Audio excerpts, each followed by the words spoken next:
for your goodness. Good morning, good morning, good morning. Y'all come on in here. I love you, Lord. Good morning, y'all. Good morning, good morning. Oh, your mercy never fails me. Good morning, good morning. And all my days, I've been held in your hand. Yeah. The moment that I wake up, Y'all come on in this morning. till I lay Lady my O, head. can't believe it. That's the best news I've ever heard. So good. Goodness, Hey, Erica Lindsay. Good morning. So good to see you. Hope you and that baby and your hubby are well. Marlene, good morning. faithful. Khalees, good morning. Sibs, good morning. All my life you have Miss been B, so Amy, Bernice, Brother Ross, April, Derek, Mikey, good morning, y'all. Welcome. Y'all come on in. Let's worship the Lord a little bit. Let's worship the Lord a little bit. Erica, tell your mom I said hi too. LaRosa told me she joined a couple of times. I hadn't seen her name, but tell Sister Lindsay I said hello and your dad, Bishop. Fly Girl, good to see you. My Tribe Ministries, so glad to have you. Rhonda, so good to see you again this morning. Aloha, all my regulars. What up, Marquez? Mother-in-law, good morning. Larissa sang through this thing. Good morning, Riss. Pretty Brown Eye, good morning. Wonder Woman, good morning. Rebecca, Charity Field, good morning. Glacier, good morning. Sunshine Cat, good morning. Adanika, good morning. Miss Tanya, good morning. Good morning, good morning. Cameron Adams, good morning. Four let ties. Good morning. Y'all, I'll be sounding crazy trying to say some of these names. Aaron, out there in DC, hey girl. Miss Robin, Alicia, good morning. Jen, Mama T-Berry, The Clue Life, good morning. Brad, Faith, Tracy, AAJC, good morning. Good morning, y'all. Come on in. Let's sing of the goodness of the Lord this morning. He's running after me. It's running after you. Come on. Marie Patterson, good morning. Christine. Arnice, Mrs. Coco Miller. Julie, good morning. Michelle, good morning. Shan, hey girl. Loli, good morning. Good morning, good morning. Sunshine Cat, my beautiful niece, introduced me to your ministry. Oh, thank you, Sunshine Cat. Margaret, Sister Howard, how you doing? Lori, good morning. Sharonda Bingham, what up? Old classmate, Sharonda. Whitney, what's happening, girl? Good morning. Faith and Ray. Glad she wants to tune in and get some news. Amen. Ashley, good morning. Demetrica Kelly, good morning. Mindy Dunkey. KC. Carmen, good morning. My sweet niecey, Kia. What's up, Kia? Good morning, good morning. Scott, Jerry, Mrs. Victory, Travis. Good morning, y'all. Tasha. Alexander, happy birthday. Bonita, hey girl. That's my favorite line right there. Lorna, Ellison fam. Kevin Shaw, good morning. Seneca, what up? What up, fam? Jay, what up, Nikita? Hey, Shanae. Shanae, what's up? Seta, Mindy. Good morning, Good News family. Angela, Tony Benedict. Maddie. You're so Oh, he's so good. Come on, y'all lift up those hearts. Y'all know what time it is. Let's declare his glory. God is so good. Betsy Palmer, God is so good. Christine, God is so good. Mike, God is so good. God is so good. Good morning, Mama. God is so good. Alita, good morning. Denise, good morning. Hannah, so good to see you. Ohana, good to see you.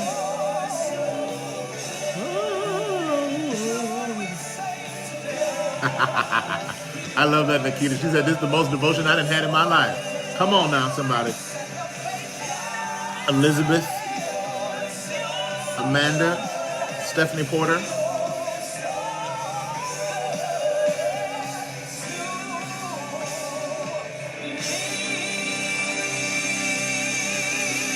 Good morning, y'all. Good morning, good morning, good morning. I will say this is the day that the Lord has made. I will say it. Even if I don't believe it, even if I'm not finding peace in it, I'm just going to say it, because as you say it, you be it. It starts to take over you. So sometimes you just got to say it. I will say this is the day that the Lord has made. And watch this declaration. I will rejoice, for he has made me glad. Henry, good morning. I will rejoice. I will rejoice. Addie's Grammy, good morning. I will rejoice, for he has made me glad. We're here today. It's good news today.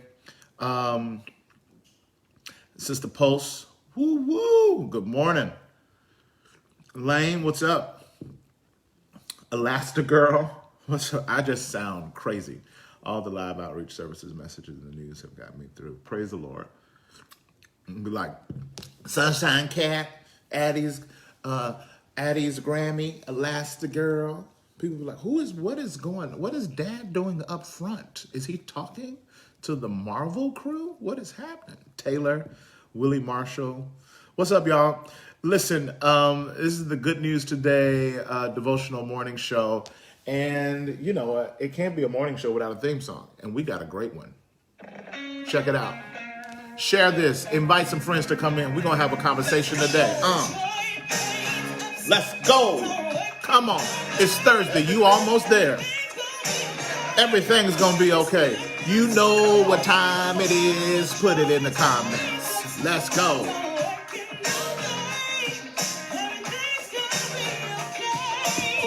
You got to get into this one. Come on.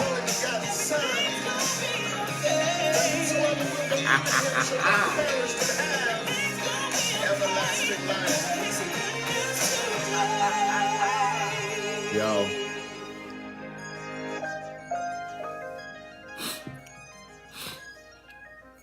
Everything's going to be okay. I need you to write it. I need you to say it. I need you to think it. But most of all, I need you to believe it. Everything's going to be okay. Everything's going to be okay. And we say that around here for our regular crew, for our regular Good News Today fam. If you're new today and you're just joining us, we say that today, not because we're in some weird denial, not because everything's going right. Some of us, I'm just going to be honest with you. The loss this week has been high. We said goodbye to some family members, and we've got some calls where we've got family members that are on hospice. It's been a rough week. Having people pass away and saying goodbye. Y'all, it's been hard. So we're not in here in some denial trip. No, we're saying everything's going to be okay because the sun rose this morning and the SON is sitting on the throne. So in the midst of even death, that's why Easter's so important, because he took the sting out of death. That's the worst thing this world could do to you. And he says, that ain't even gonna hurt my children, because to be absent in the body is to be present with the Lord. We've got some family members that for years, remember when the teacher used to call roll and they said, Albert Tate, present, Jessica Knight, present, Rita Wright, present, Sally O'Neill, present. And then when you're not there for the first time, you get marked absent. Well, we got some family members that's been saying present for years, but today they got marked absent. But the beautiful thing about that, there's a roll call being called in heaven that we've been absent from in the presence of the Lord. And for the first time, we've had some members of our family, God called their name, and they opened their eyes and looked at Jesus' face, and they said, present. Present. So be encouraged. For some of us, it's hard right now. We're losing loved ones. And so be encouraged. To be absent in the body is to be present with the Lord. So our time together is not to just act like stuff ain't happening. It's to declare and acknowledge, yo, it's happening, but we gonna move through it as it happens. Our God is good in the midst of it all, and his goodness is running after me in the midst of all that's happening. Midst of all that's happening.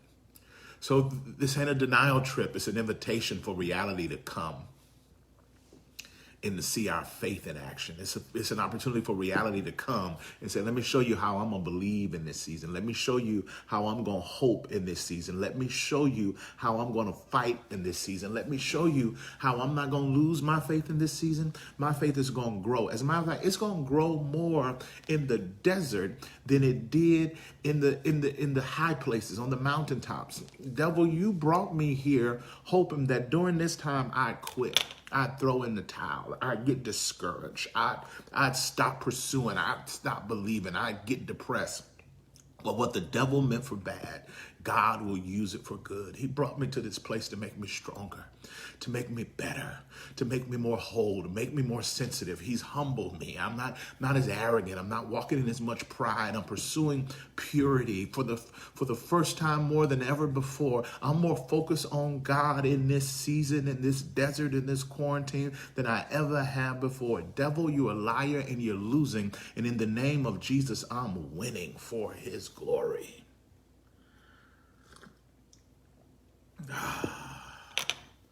May be hard, but I'm winning.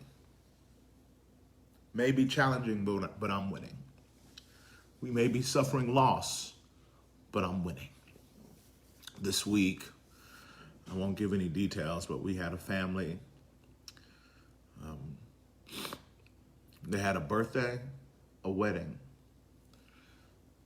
and the spouse is on hospice, and the doctors have given him 3-4 days to live. So we ain't in here on some escape of reality. No, we're looking hard realities in the face, but we're saying in the midst of very hard realities, very hard times, very hard calls, we will win for his glory. Now you got to know what the win is, and the win is God. God is the goal, period. Come on, if you knew, that's kind of like our mission statement for this season. That's how we going, that's how we getting in. God is the goal, period. That's the goal. That's the goal.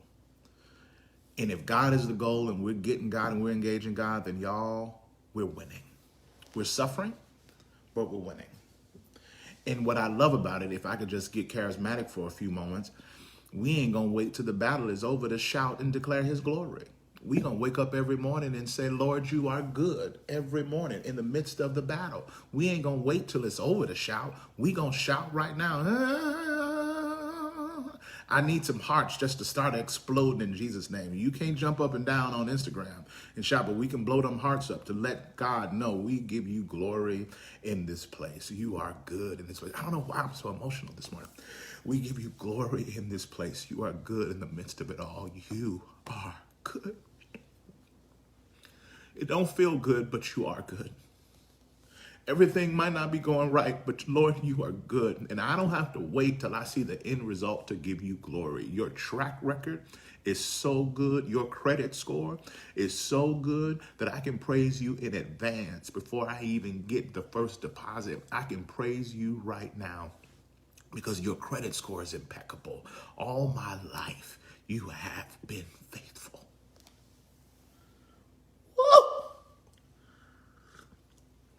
All my life, you have been so, so good. So with every breath that I am able, I will sing the goodness of God. I will sing it because I've seen it. I've seen the goodness of God. So if you're discouraged today, if you're carrying something heavy, can I tell you, in the deepest level of sobriety, this ain't some act like it ain't happening, and let's not talk about it, let's not think about it. No, no, no, no, no.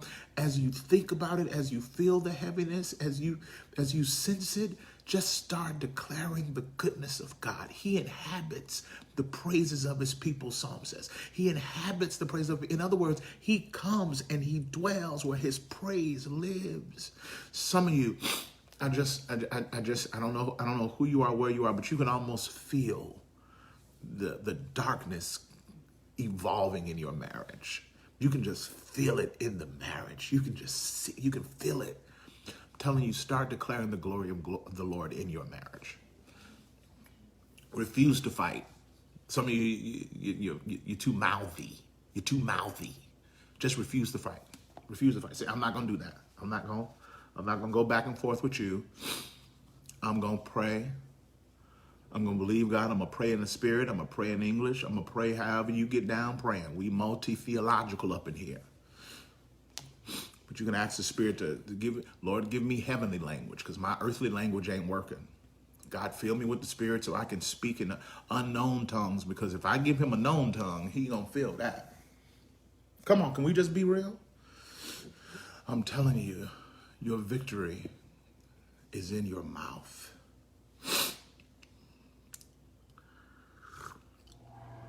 Your victory is in your mouth. What are you saying? I will say, this is the day that the Lord has made. I will declare your glory. I will speak blessing over my marriage. Some of you are single, you living in a house and the silence is overwhelming you. Okay, well, let's stop the silence. Start opening your mouth. Walk around and just sing. Walk around and just read scripture in your house. It may seem crazy,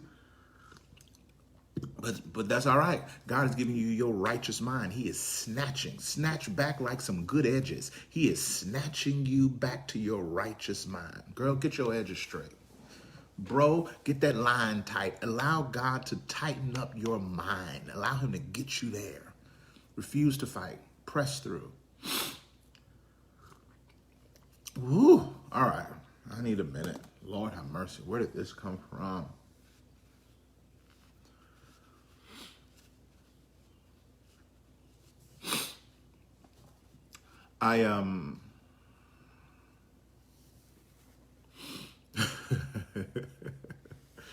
Oh, get your edges straight. Come on in here, somebody. I see y'all. Victory is in your mouth. So what are you saying today? What are you going to decide to say today? Over the hard places, the hard things, just start declaring his glory and his love. Don't wait till the battle's over to declare his glory. Just go on and shout right now. Go on and be encouraged right now. Open up your mouth and be encouraged right now. This week, we are, Lord have mercy. Do y'all know God is so good? What's up, cousin Jessica? Thanks, John. Floyd. Man, you know, God is so good. Yesterday on here, I don't know how many yet. Jane, Padre Barrett, I love you so much. So good to see you. Lacey. We had people come to Christ yesterday on a social media, Instagram and Facebook morning show. Hey, cousin Jessica. We had people come to Christ yesterday. Isn't that crazy? It's because of what God is doing in us together. I think I feel like I'm in here with y'all. We in here together. And it's because what God is doing. And God's doing something strong. And as we pray together, God says there's going to be corona fruit that's going to come up. Souls are going to get saved in this season. Folks are going to get delivered in this season. What's up, DeCure? Man, people are going to be delivered in this season. There's a harvest in this season. So stay focused, stay aligned, keep breathing. Stay focused, stay aligned, keep breathing, cousin Doug. Stay focused. And here's the thing. All right, I got to hurry up. I just be talking. Here's the thing, y'all. I don't know what this is. Maybe my allergies got my eyes watering. That's what it is. This ain't, I'm not crying. You crying. I'm not crying. The fact that people are coming to Jesus. So while it seems like life is being taken, God is saying, no, I'm giving life. People are finally walking in the newness of their life. They're off of a track that was going to lead them to complete destruction. I had to stop. The world had to stop because y'all were going the wrong way, off all the wrong reasons. You're going the wrong way. So I'm using this. God didn't cause Corona. Like I want to get you. I want your theology to be right. I want you to understand theologically. God did not cause it. God did not create some virus in heaven and send it down to earth. No. He didn't cause it. But doggone it, He'll use it for His glory. He'll use anything. He'll use it for His glory. He'll use a virus for His glory. He'll use a wretch like me for His glory. Child, He'll use a wretch like you for His glory. He'll use it. He didn't cause it, but He'll use it. And to see God using it for His glory. It's just a reminder. I think it's a kiss from God. I think He's saying, stay faithful, keep going. You in the middle of it. You've been doing it for a while. Come on, keep coming. Don't you stop walking now.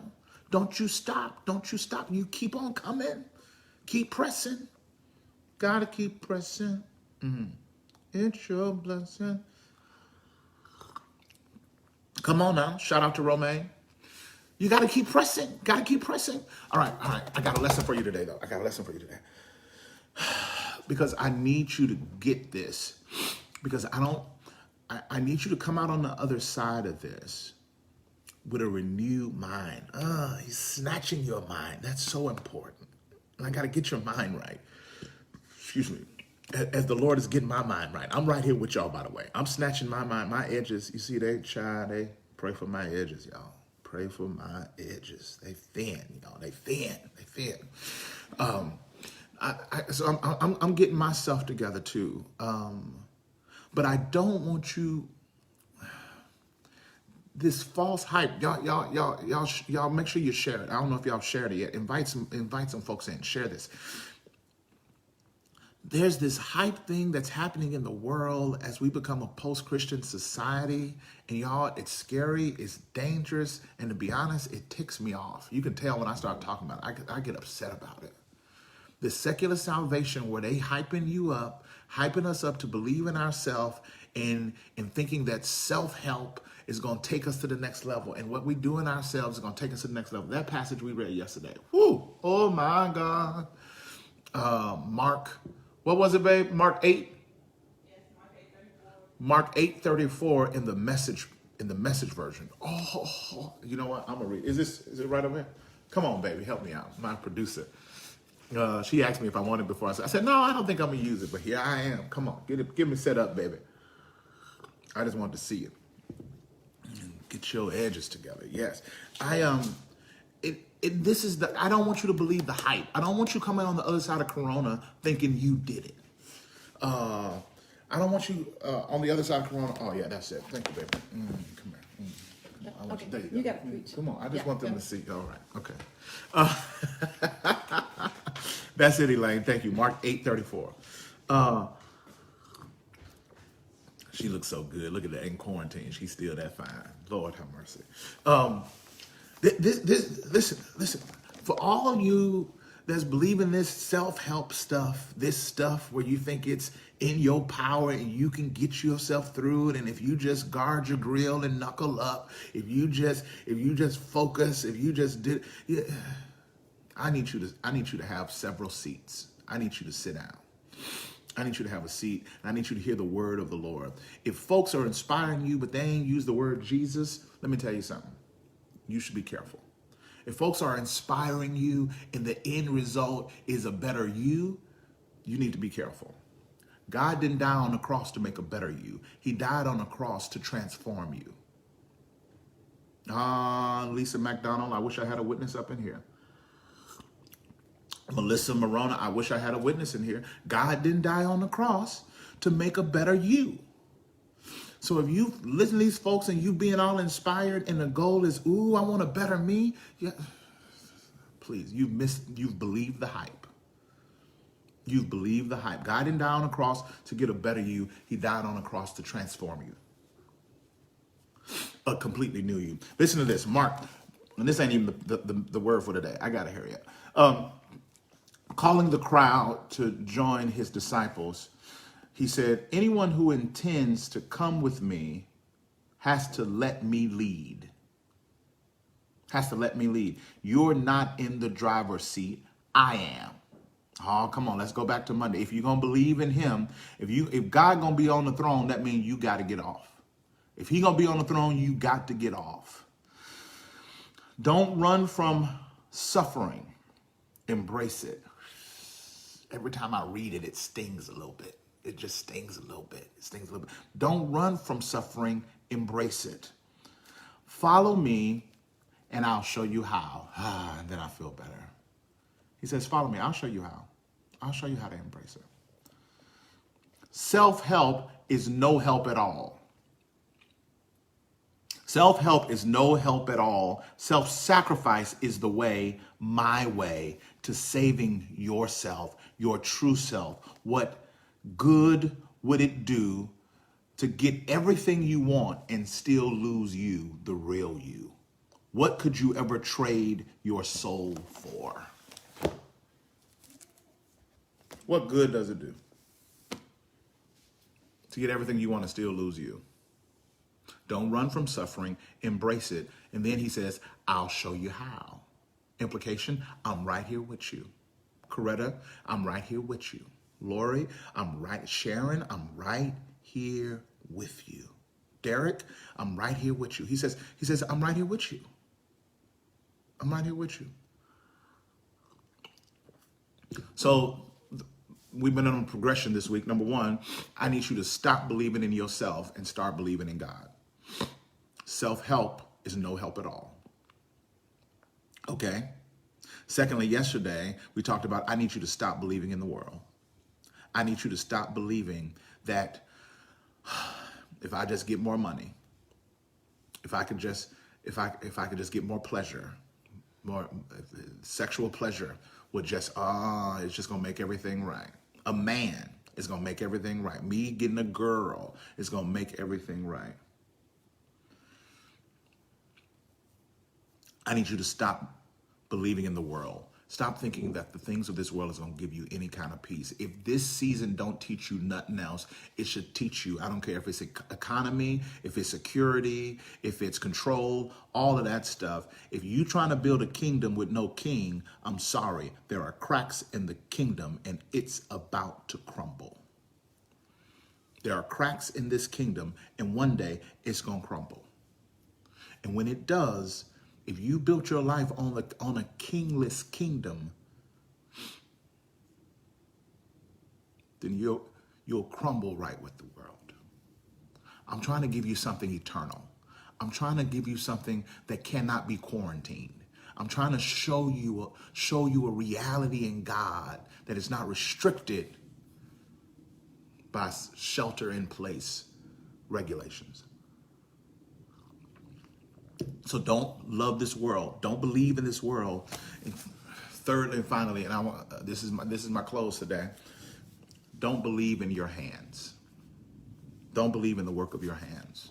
Back in Luke 15, I don't have time to read it. Back in Luke 15, yesterday we talked about the younger brother. Today we talk about the elder brother. I don't need you thinking that your hands, your gifts, and what you do is what's going to get you out. You can't work your way out. So I don't need you to believe in the work of your hands. You don't need to believe in the work of your hands. And some of you, that's your Achilles heel. You've had to work, and I know I can work, and I do that. And you work, and your work is not even always pure work. Sometimes your work is manipulation. Because if you work hard, you can then get what you want. It gains you favor, and that's how you show up in relationships. So you will outserve everybody, you will outwork everybody. Even your last relationship, you just gave yourself and you just worked and did everything for them because you think that it endears then love. It's how you hustle your own worth by the work of your hands. Because you think if I don't provide and I don't show up with my work or with my hands, then I'm not worthy, I'm not necessary, I'm not valuable because I produce my value with my hands. The problem is then in your mind, you produce love with your hands. And love ain't about what you do. You get love because of who you are.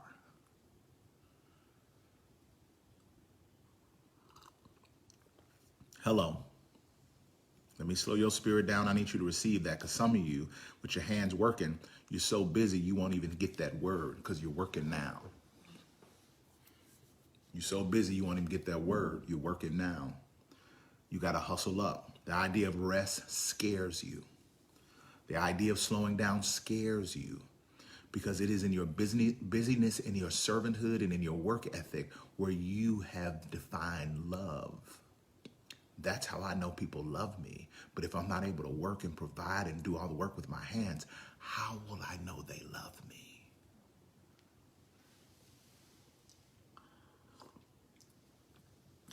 How will I know that they love me? In Luke, in the parable, the younger brother comes back, right? The younger brother comes back. The dad is there, shows him love. By the way, those of you that made commitments to Christ yesterday, I'm not gonna cry again. I'm not gonna cry again. You gonna cry again. I'm not crying. I got allergies. Welcome home, welcome home, welcome home. The younger brother comes back home, right? The father, because he's a good father, throws a party. And when I tell you he throw a party, he throw a party. The whole hood, he invites the whole hood to come to the crib because we about to turn up because my son who was lost has now been found. Because it was a community affair because the whole city knew that little trifling Junior had run amok. So the whole city was like, Junior back. Junior made it back. Oh, praise the Lord. We going over there. We going to party. Everybody said even the calf knew. They said, kill the fatted calf. Kill the fatted calf. The calf was like, Junior back. I'm down. I'm out. And so he did. They killed the fatted calf. Junior's there. They get it. Out in the field, the elder brother is working. The elder brother is working. And he hear, you know it's a good party. This party ain't even started yet, but he can hear the music and the celebration coming from the house. So the elder brother asked somebody, he was like, why is Kool and the gang in the living room doing sound check? They in there turning up, they doing their thing. And he's like, haven't you heard? Your younger brother who was lost has now been found. He is back home. And your daddy is turning all the way up. All the way up. He's going all the way up. But notice the elder brother's reaction. Notice the elder brother's response was, he was angry. He was angry. He was angry. I want you to pay attention to his response. Y'all got to go back and read it. Verse 25, meanwhile, the older son was in the field when he came near the house. He heard music and dancing. Now, you know you dancing when you can hear dancing. And up and down, atomic dog. Y'all didn't know he was a Q? Of course he was. When he went to the far country to turn up like that, he had to be a Q. So they up in there, the Q's stepping, and they could hear him dancing. It's in the Bible, y'all. I ain't making this up. It says he heard music and dancing. So he called one of the servants and asked him what was going on. Your brother has come, he replied, and your father has killed the fattened calf because he has him back safe and sound. The older brother became angry and refused to go in. So his father went out and pleaded with him, but he answered his father, look, all these years I've been slaving for you and never disobeyed your orders. Yet you never gave me even a young goat so I could celebrate with my friends. But when this son of yours, who has squandered your property with prostitutes, comes home, you kill the fatted calf for him. I need y'all to see that. Do y'all already see it? Do you already see it? He says, Dad, I'm ticked off at you because here I've been. I've been here at this house all these years, and I've been slaving for you. Whoa, wait a minute. What? Is that what you've been doing? Oh, you've been slaving. Is that what it felt like to you? I thought you were working here because you love me. I thought you were at the house because you love me. I thought you were here because you wanted to serve me. I thought you were here because you love your father and you want to be a part of your father's house. But no, that wasn't what it was for you, was it? All these years you've been working using the work of your hands, and you've been slaving for me because you've been working all this time to get something from me. It felt like slavery because you've been hustling, trying to get something out of me. You've been working here all this time. Huh.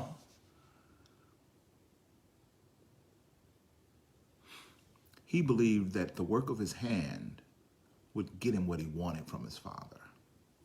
Some of us, we believe the work of our hand is going to get us what we want from our God.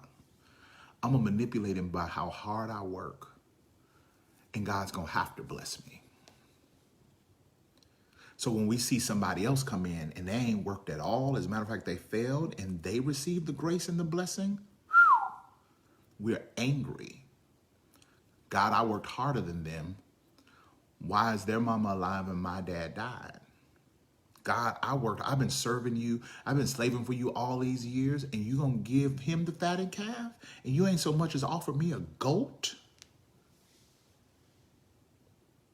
Your belief in your hand is one of the most dangerous strategies that Satan will use. It's one of the most dangerous strategies that Satan will use, because you will believe so powerfully in your hands and have this dynamic where you think because you work hard, you are entitled to the blessing. You're entitled to it. So even with your relationship with people and your relationship with God, is driven by how you work for them, how you serve them, how you do it. And it appears to be very noble and loyal. The elder brother seems to have a point. Some of you have even read this passage, Jen, and you would say, yeah, that's kind of unfair to the elder brother, right? It's unfair. He deserved it. Yeah, probably because you identify with that story. He didn't do nothing wrong. He just worked hard. He just worked hard. And because of out of his work, he should have had that. Of course, that's entitlement. No, his hands worked hard, but his motives were wrong. His motives weren't, his desire wasn't to serve his father. His desire was to manipulate his father by his hard work so that he would endear his father to do what he wants him to do. Some of you, your relationships, it's about the work of your hand. And everyone says you're nice and you're such a hard worker and you're such a thoughtful friend, but then it's not really true, because your motive is to manipulate. Your motive is to say, this is how I feel loved. This is how I know I'm loved. When I do something for people and they say thank you, that's how I know I'm loved. What happens when quarantine happens and you can't do nothing for people? And now you're sitting in there depressed because you don't feel loved, you don't feel seen, because you can no longer manipulate people with your hands.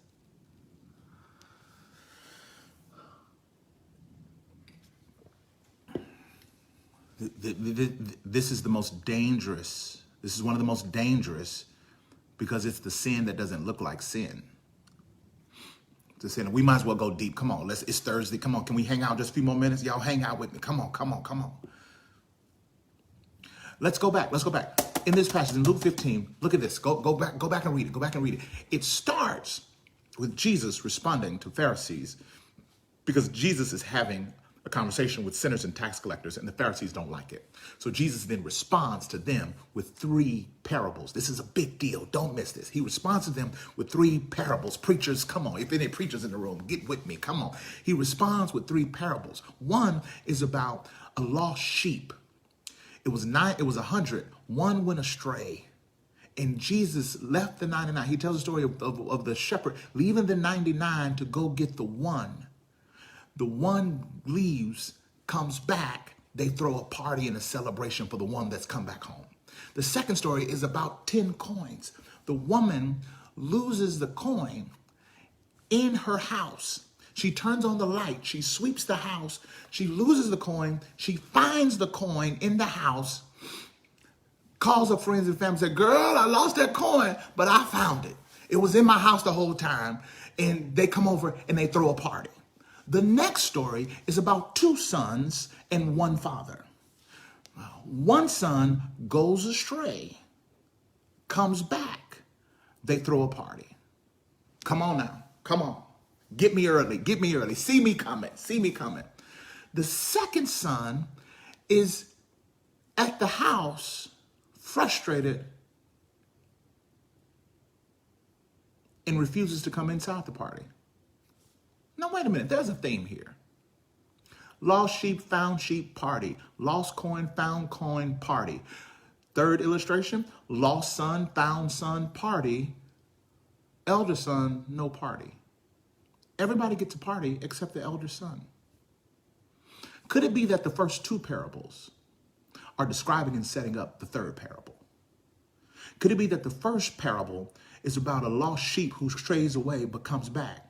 Could it be that that's about the younger son who had strayed away and had come back? And could it be that the second parable is about the elder son? Well, Albert, how is that?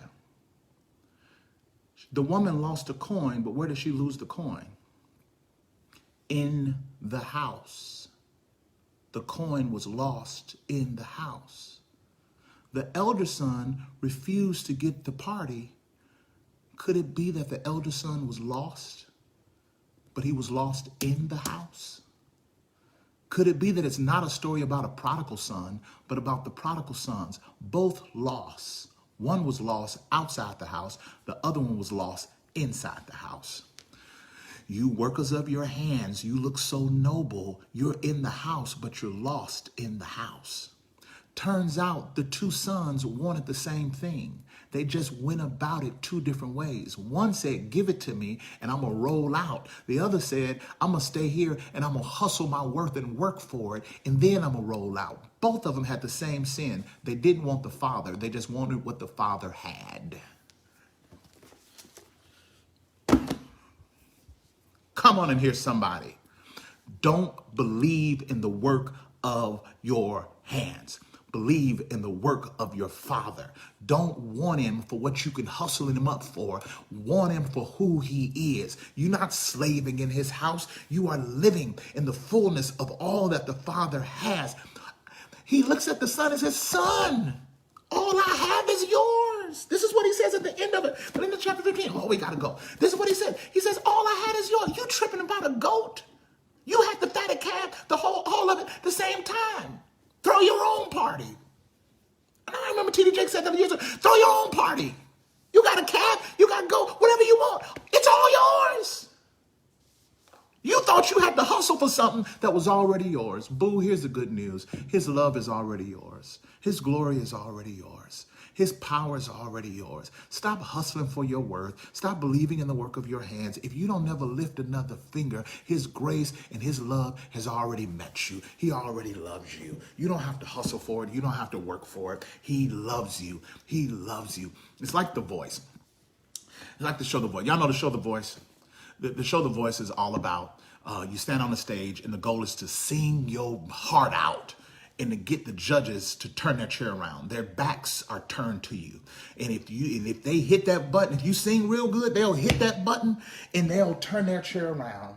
And they'll accept you. So the goal is when you get on that show, you got to sing your heart out to get them to hit that button. Some of you think that's God. You're on the stage performing, hustling your worth, and you saying, Lord, ooh, Jesus, just hit that button and turn around. Hit that button and turn around. Let me tell you something. Jesus already turned around before you stepped foot on the stage. Before you sang one note, before you tried to perform one thing, his chair was already turned around. He already loves you. I wish I had a witness in here. He already believes in you. He's already got a vision and a purpose for your life. You ain't got to sing one note to get him to turn around. He's already turned around. He already sees you. So now your song doesn't have to be a performance. It can be a praise because he's already turned around. Your song, your work, your offering doesn't have to be slavery. It doesn't have to be work. It can be worship. It doesn't have to be work. It can be worship. It doesn't have to be a performance. It can be praise because he's already turned around. He already sees you. And he says, my son, my daughter, let's worship together. He's already turned around. Don't believe in the work of your hands. I love y'all so much. Y'all bring out the best in me. Ooh! Y'all bring out the best in me. Don't believe in your hands. He loves you. Feel the love of God. You don't have to work for it. You don't have to earn it. It's already yours. Some of you need to know a love that you don't have to work for. You got to know a love that you don't have to earn. And God is saying, that's my love for you. That's the good news today. Go in today knowing that you're loved, not because of the work of your hands, but because of the sacrifice of his hands. You are loved. That's the good news today. Y'all get out of here and go do something. Lord have mercy. Woo!